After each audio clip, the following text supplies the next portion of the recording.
तारों तले जिंदगी।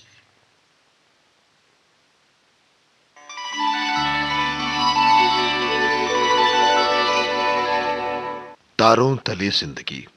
इस सीरीज में हम आपके लिए लेकर आए हैं हिंदी साहित्य जगत की कुछ चर्चित कहानियों और उपन्यासों पर केंद्रित नाट्य वाचन।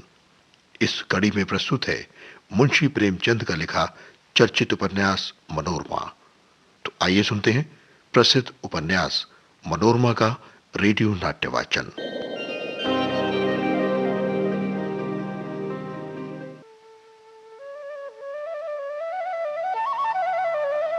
शंखधर चक्रधर को ढूंढने निकला। एक वृद्धा से चर्चा करने पर चक्रधर की जानकारी मिली और बड़े वेग से उस वृद्धा द्वारा बताए गए मार्ग पर चलता रहा। और अब सुनते हैं मनोरमा के रेडियो नाट्य वाचन की 40वीं कड़ी।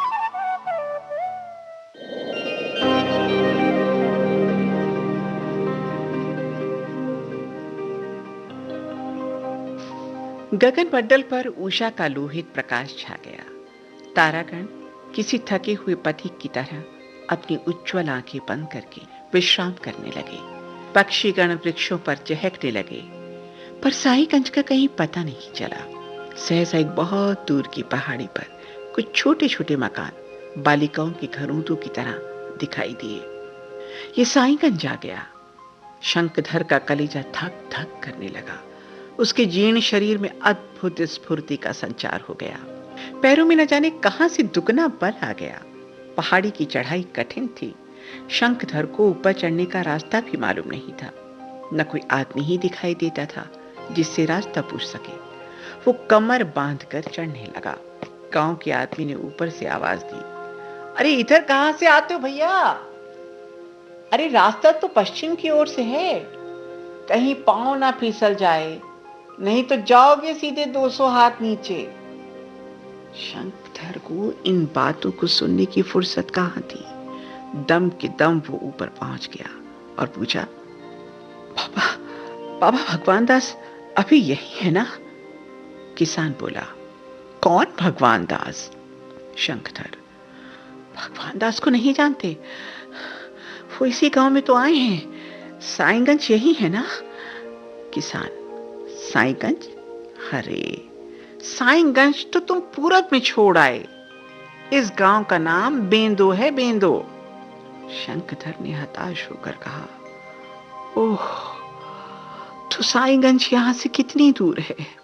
किसान, साईगंज तो पड़ेगा यहां से कोई 5 कोस, मगर रास्ता बहुत बीहड़ है। शंखधर कलेजा थाम कर बैठ गया। 5 कोस की मंजिल, उस पर बीहड़ रास्ता। उसने आकाश की ओर एक बार नैराश्य में डूबी हुई आंखों से देखा और सिर झुकाकर सोचने लगा, ये अवसर फिर हाथ नहीं आएगा। अगर आराध्य देव के दर्शन आज न किए तो फिर न कर सकूंगा। बैठने का समय फिर आएगा। आज या तो तपस्या का अंत हो जाएगा या इस जीवन का ही। वो उठ खड़ा हुआ। किसान ने कहा, कहां चल दिए भाई? अरे चिलम विलम तो पी लो। लेकिन शंखधर उसके पहले ही चल चुका था। वो कुछ नहीं देखता, कुछ नहीं सुनता, चुपचाप किसी अन्य शक्ति की भांति चला जा रहा है। रास्ते में जो मिलता उससे यही पूछता, साईगंज कितनी दूर है? जवाब मिलता, बस आगे साईगंज ही है। लेकिन जब आगे वाली बस्ती में पहुंचकर पूछता, क्या भैया यही साईगंज है? तो जवाब मिलता, बस आगे ही साईगंज है। आखिर दोपहर होते होते दूर से एक मंदिर का कलश दिखाई दिया। एक चरवाहे से पूछा, भैया ये कौन गांव है? उसने कहा, साईगंज आ गया है। लेकिन ज्यों ज्यों गांव निकट आता था, शंखधर के पांव सुस्त पड़ते जाते थे। उसे ही शंका होने लगी कि वो यहां से भी चले न गए हों, अब उनसे भेंट न हो सकेगी।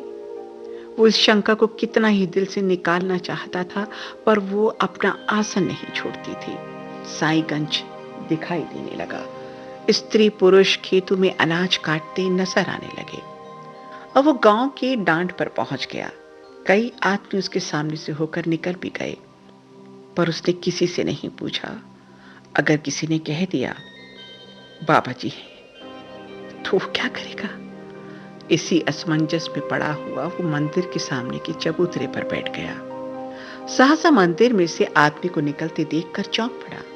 अनिमेष नेत्रों से उसकी ओर एक क्षण देखा, फिर उठा कि उस पुरुष के चरणों पर गिर पड़े, पर पांव थरथरा गए। मालूम हुआ कोई नदी उसकी ओर बही चली आती है। वो मूर्छित होकर गिर पड़ा। शंखधर को होश आया तो अपने को मंदिर के बरामदे में चक्रधर की गोद में पड़ा हुआ पाया। चक्रधर चिंतित नेत्रों से उसके मुंह की ओर ताक रहे थे। गांव के कई आदमी आसपास पंखा झल रहे थे। आह, आज कितने दिनों के बाद शंखधर को यह सौभाग्य मिला था।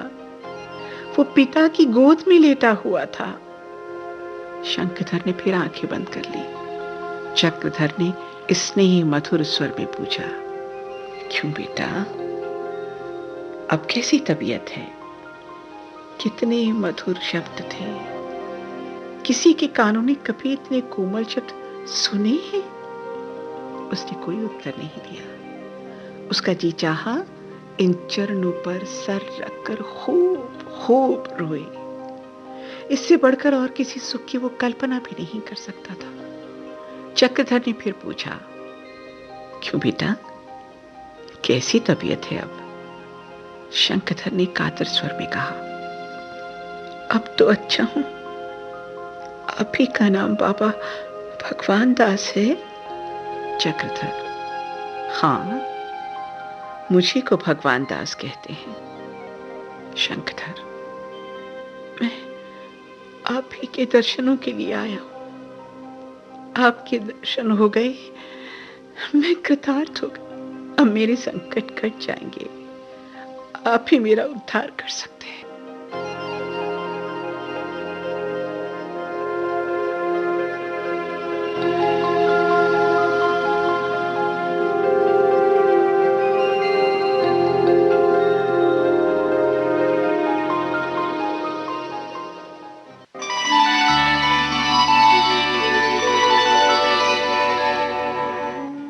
तारों तले जिंदगी क्रम में अभी आप सुन रहे थे मुंशी प्रेमचंद के लिखे उपन्यास मनोरमा का रेडियो नाट्य वाचन।